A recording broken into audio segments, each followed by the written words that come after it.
नमस्कार फ्रेंड्स, 14 जानेवारीला मकर संक्रांत आहे आणि 13 जानेवारी मकर संक्रांतीचा आदला दिवस तो आपण भोगी म्हणून साजरा करतो।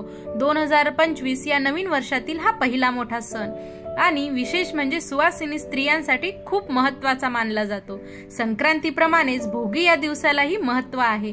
भोगीच्या दिवशी सुवासिनी स्त्रियांनी काही गोष्टी आवर्जून करायच्या असतात तर काही गोष्टी टाळायच्या असतात, अशी प्रथा आहे।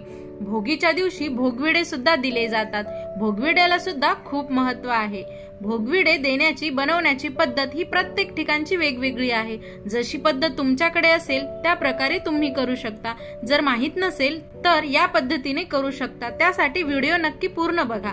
संक्रांत हा सण स्नान, दान, धर्म यासाठी महत्त्वाचा मानला जातो। संक्रांतीच्या दिवशी पवित्र नद्यांमध्ये स्नान करणे खूप महत्त्वाचे मानले जाते। शक्य असेल तर नदीवर स्नान करावे, नसेल तर घरी गंगाजल टाकून स्नान करावे। संक्रांतीच्या दिवशी केस धुवू नयेत म्हणून भोगीच्या दिवशीच केस धुवावे। तिळाचा गंध लावावा। हळदी, कुंकू आणि तिळाचा गंध लावल्याने सौभाग्य वाढते असे म्हटले जाते, म्हणून भोगीच्या दिवशी संक्रांतीच्या दिवशी कपाळावर तीळ लावतात। यानंतर सूर्यदेवाला अर्घ्य द्यावा। अर्घ्य देताना तांब्याच्या तांब्यात हळद, कुंकू, अक्षदा, तीळ, साखर, फूल टाकावे। या अगदी साध्या आणि सोप्या गोष्टी आहेत, तुम्ही नक्कीच करू शकता। त्यानंतर उंबरठा स्वच्छ करून सुंदर रांगोळी घरासमोर काढावी, त्यामुळे सकारात्मकता घरात येते। शक्य झाल्यास दाराला आंब्याचं तोरण देखील लावावे। नंतर नित्य नियमाप्रमाणे देवपूजा करावी। या भोगीच्या दिवशी भोगीच्या भाजीला देखील विशेष महत्त्व आहे। काही ठिकाणी भाकरीला तीळ लावून भाकरी करतात, काही ठिकाणी बाजरीची भाकरी करतात, तर काही जण तांदूळ आणि मुगाच्या डाळीची खिचडी सुद्धा बनवतात। असं म्हटलं जातं की जो न खाई भोगी तो राही नेहमी रोगी। भोगीची मिक्स भाजी खाल्ल्यामुळे आपण नेहमी निरोगी राहू असे म्हटले जाते।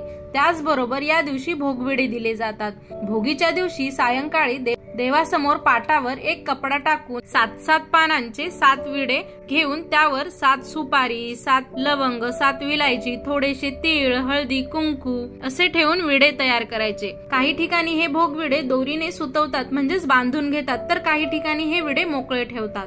अशा प्रकारे भोगविडा तयार करायचा। सर्वात पहिला भोगविडा आपल्या देवघरातील कुलदेवतेला अर्पण करायचा आणि देवीला आहे, मग त्याचप्रमाणे तुळशीला, त्यानंतर दुसरा विडा तुळशीला द्यायचा आहे आणि उरलेले भोगविडे हे सुवासिनींना द्यायचे असतात। अशा प्रकारे हे भोगविडे दिले आणि घेतले जातात।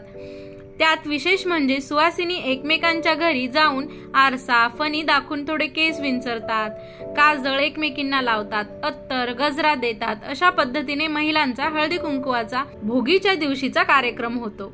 धन्यवाद।